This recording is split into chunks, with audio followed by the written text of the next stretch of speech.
আবারও সেই ক্যারিবিয়ান কাটা যা পায়ে বিধে কঠিন হলো টাইগার্সদের বিশ্বকাপ যাত্রা। নারী বিশ্বকাপ বাছাইয়ে টানা 3 ম্যাচ জেতার পর এবার লাহোরে ওয়েস্ট ইন্ডিজের কাছে 3 উইকেটে হারল বাংলাদেশ। যদিও খাতা কলমে এখনো বিশ্বকাপে কোয়ালিফাই করার সুযোগ থাকছে জ্যোতিদের। পার্থবণিকের ম্যাচ রিপোর্ট। লাহোরে উঠছিল বাংলাদেশ নারী বিশ্বকাপ বাছাইয়ে টানা 3 ম্যাচে জয়, কিন্তু সবাইকে চ্যালেঞ্জ জানালেও ওয়েস্ট ইন্ডিজের বিপক্ষে ওরা কাটাতে পারল না ভয়।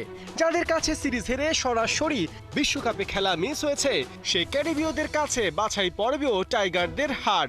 অথচ সমীকরণ ছিল স্পষ্ট, জিতলে এক ম্যাচ হাতে রেখেই বিশ্বকাপে বাংলাদেশের টিকিট হতো নিশ্চিত। এদিন লাহোরে টস জেতার পর উইকেটের ন্যাচার অনুযায়ী ব্যাটিং বেছে নেন ক্যাপ্টেন জ্যোতি, কিন্তু পঞ্চম ওভারেই আউট হয়ে ফেরেন সোভানা মুস্তারি।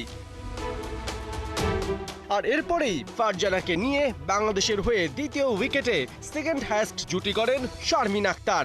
139 বলে দুজনে তোলেন 118 রান। এরই মাঝে শারমিন আক্তার সুপ্তা দেখান ঝলক, তুলে নেন ওয়ানডে ক্যারিয়ারে নিজের অষ্টম অর্ধশতক। অবশেষে 28তম ওভারে জোড়া উইকেট তুলে ওয়েস্ট ইন্ডিজকে ম্যাচে ফেরান আলিয়া অ্যালেন। ফারজানা খানিকের জন্য 50 মিস করেন। তার ব্যাট থেকে আসে 78 বলে 42, 2 বল বাদে 67 রানে আউট শারমিন আক্তার। মিডল অর্ডারে ঋতুমনির 26 বলে 15 ছাড়া কেউই ছুঁতে পারেনি ডাবল ডিজিট। অবশ্য credit goes to lower order. Nahida আক্তারের 25 আর রাবেয়া খানের অপরাজিত 23 রানের ইনিংসে বাংলাদেশ বোর্ডে তোলে 9 উইকেটে 227 রান।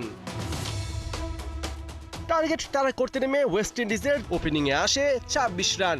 সপ্তম ওভারে বাংলাদেশকে প্রথম উইকেট টেনে দেন জান্নাতুল ফেরদৌস। জায়দা জেমসকে 9 রানে করেন ক্লিন বোল্ড। নিয়মিত বিরতিতে উইকেট তুললেও ক্যারিবিয়ানরা প্রত্যেকেই এদিন পেয়েছেন রানের দেখা।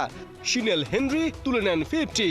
শেষ পর্যন্ত তার 48 বলে 51 রানের অপরাজিত ইনিংসে ওয়েস্ট ইন্ডিজ ম্যাচ জিতে নেয় 3 উইকেটে। এই ম্যাচ হারলেও বাংলাদেশের জন্য বিশ্বকাপে খেলার দরজা এখনো খোলা। তবে তার জন্য সমীকরণের মারপ্যাচ এড়াতে শনিবার পাকিস্তানকে হারাতেই হবে জ্যোতি মারুফাদের। পার্থ বণিক, 71।